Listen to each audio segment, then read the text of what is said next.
Halo semuanya, selamat datang di Fantasy Sport, channel yang membahas segalanya tentang sepak bola. Jual beli lisensi klub telah menjadi sebuah hal lumrah di Liga Indonesia. Kondisi ini hampir terjadi di setiap musimnya. Statuta PSSI tidak melarang klub dijual secara terus-menerus sampai berpindah markas. Celah ini membuat banyak pihak terlibat dalam transaksi praktis di Liga Indonesia. Karena kan stigma negatif dari netizen maha benar, tim Fantasy Sport merangkum beberapa tim yang sering dijuluki klub siluman di Indonesia. Eits, sebelum kalian lanjut menonton video ini, boleh dong klik subscribe terlebih dahulu agar kalian tidak ketinggalan konten-konten Fantasy Sport yang selanjutnya. Terima kasih dan selamat menonton.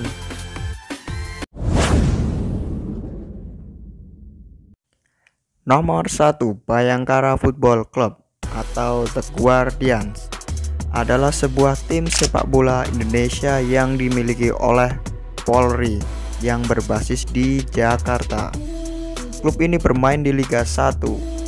Klub ini juga memegang rekor sebagai klub dengan pergantian nama terbanyak di Indonesia.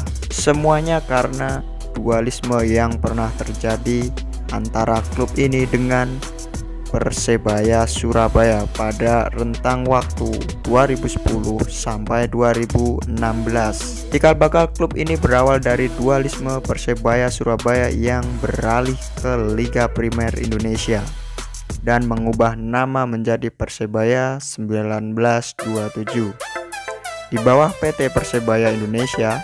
Pada saat itu tim yang dulu bernama Persigubar Kutai Barat diboyong ke Surabaya dan diubah namanya menjadi Persebaya Surabaya oleh Wisnu Wardana di bawah PT Mitra Muda Inti Berlian agar Surabaya memiliki wakil di Liga Resmi PSSI. Pada tahun 2015 mereka tidak boleh mengikuti turnamen arahan Mahaka Sport dan Entertainment yang bertajuk Piala Presiden 2015. Karena ingin mengikutinya, mereka menambahkan kata United di tim ini. Sejak lolos ke babak 8 besar, Kopi mengisyaratkan untuk menanggalkan nama Persebaya karena hak paten, logo, dan nama ada di tangan Persebaya 1927 bawahan PT Persebaya Indonesia. Oleh karena itu mereka mengubah nama menjadi Bonek FC di turnamen Piala Jenderal Sudirman 2015. Mereka mengubah nama klubnya menjadi Surabaya United dikarenakan Bonek 1927 mengecam nama Bonek sebagai klub sepak bola yang aslinya merupakan nama supporter. Pada tanggal 12 April 2016, Surabaya United melakukan merger dengan tim yang mengikuti Piala Bayangkara 2016, PS Polri, dan mengubah namanya menjadi Bayangkara FC.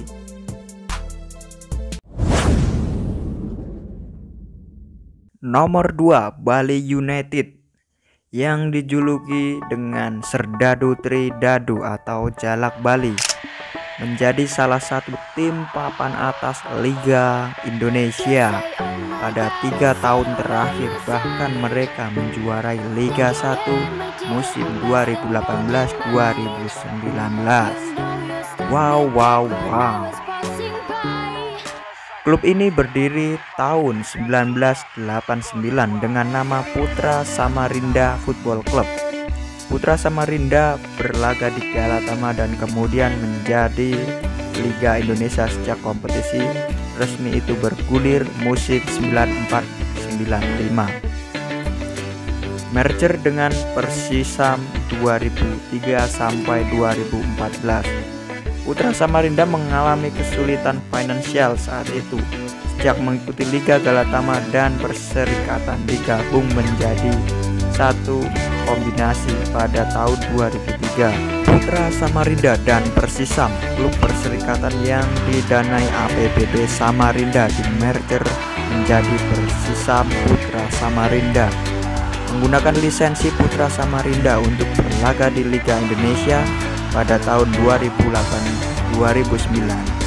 Persisam Putra Samarinda menjadi jawara Liga Divisi Utama Liga Indonesia 2008-2009 dan dipromosikan ke Liga Super Indonesia.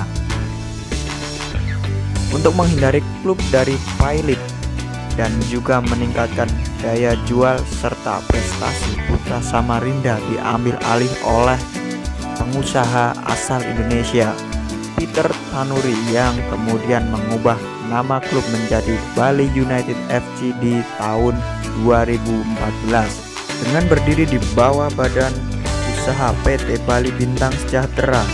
Dengan demikian, tim yang berjuluk Pesut Mahakam itu pindah dari Stadion Palaran Samarinda ke Stadion Kapten Iwayan Cipta Gianyar, Bali. Perubahan nama tim yang merupakan salah satu peserta Liga 1 itu setelah menjalin kerjasama dengan salah satu produsen ban kursa motorcycle tire. Komisaris Utama Pusam, Harbiansyah Hanifah, menerangkan bahwa pihaknya bersedia mengubah nama dan bermarkas di Bali sekaligus menyerahkan kepemilikan Pusam karena di Pulau Dewata itu belum ada tim sepak bola profesional yang berlaga di Liga Indonesia.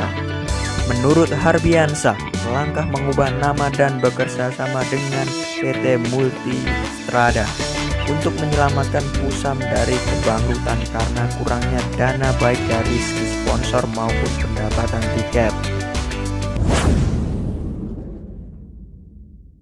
Nomor 3, Madura United yang dijuluki Laskar Joko Tele, bermarkas di Stadion Ahmad Yani, Madura, Jawa Timur.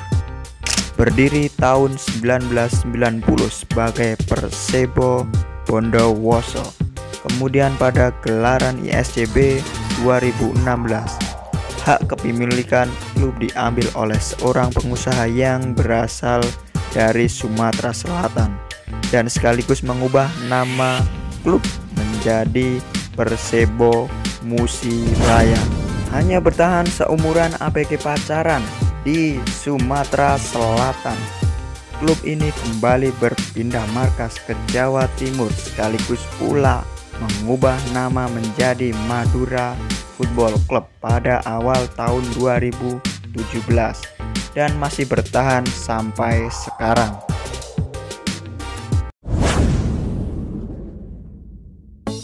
Nomor 4, Persikabo 1973 yang dijuluki Laskar Pajajaran, bermarkas di Stadion Pakansari, Kabupaten Bogor, Jawa Barat.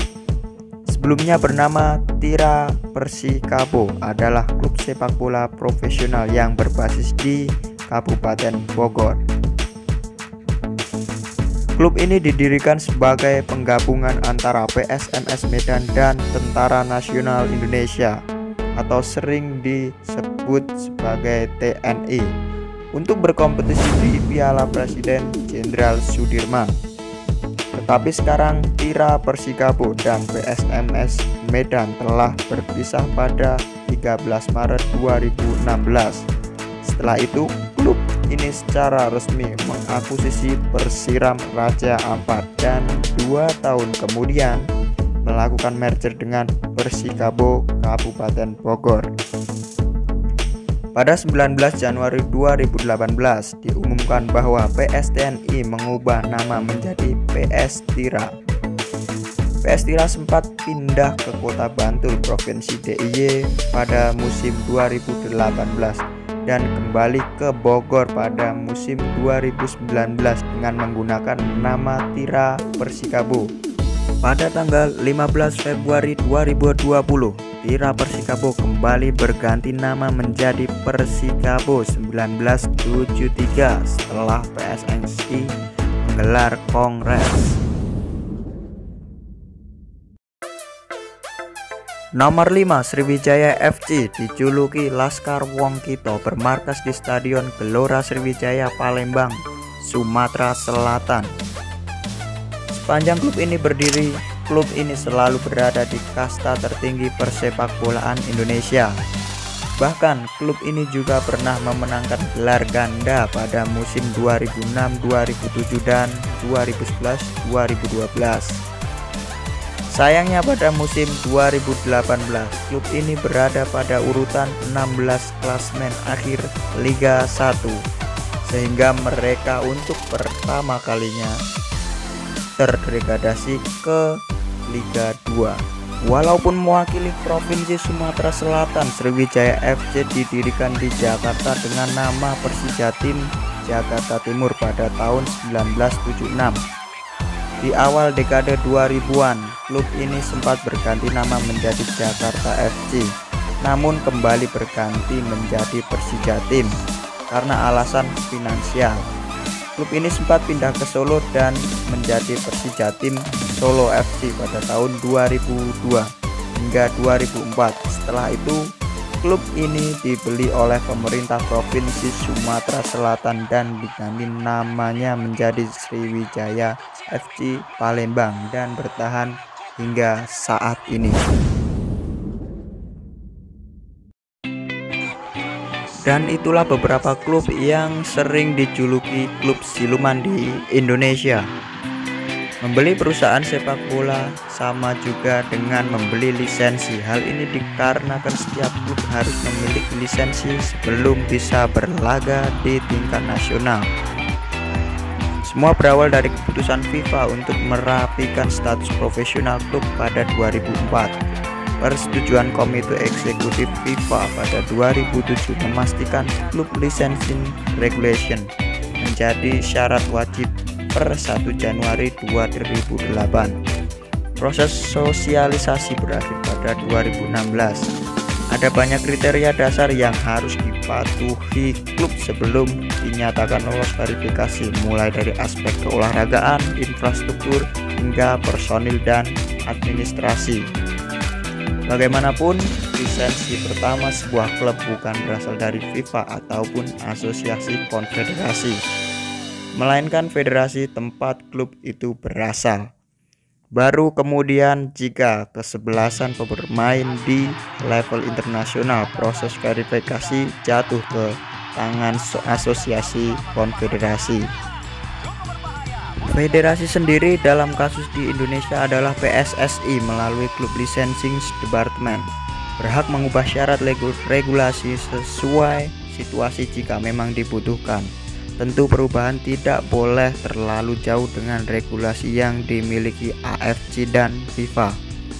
Kegagalan Bayangkara FC dan PSM Makassar mewakili Indonesia di Liga Champions Asia dan Piala AFC 2018 dapat menjadi contoh kasus tersebut.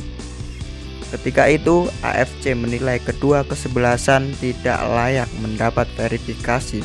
Maka patutlah kita bertanya, sejauh apa perbedaan regulasi verifikasi PSSI dengan AFC?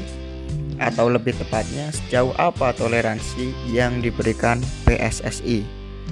Penting untuk dipahami bahwa keberadaan CLR bukan semata demi merapikan manajemen klub. CLR juga digunakan untuk menciptakan sebuah standar baku kompetisi yang benar-benar berkualitas. Standar kualitas itu hanya dapat terjaga dengan syarat ekstra ketat serta penegakan peraturan tanpa pandang bulu dari pemberi lisensi. Kegagalan menegakkan regulasi hanya akan mengancam integritas kompetisi. Misalnya dari aspek finansial, jika sebuah klub memaksakan diri mengikuti kompetisi dengan situasi keuangan yang kembang-kempis, maka dapat membuat kesejahteraan pemain tidak terjamin. Semakin tidak terjamin, semakin rentan pula kemungkinan para pemain itu menerima suap. Maka ketika sebuah perusahaan klub berganti kepemilikan, lisensi yang dipegang klub sebelumnya wajib ditinjau ulang. Dengan demikian, perubahan identitas tidak terlihat hanya sebagai jalan pintas untuk langsung tampil di divisi teratas. Bisa dan benar adalah dua hal yang berbeda.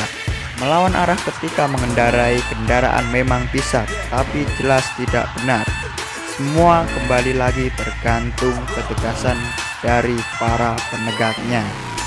Sebelum video ini berakhir, jangan lupa untuk klik like dan share video ini. Terima kasih sudah menonton dan sampai jumpa lagi di video-video Fantasy Sport yang selanjutnya. Bye bye and see you next time.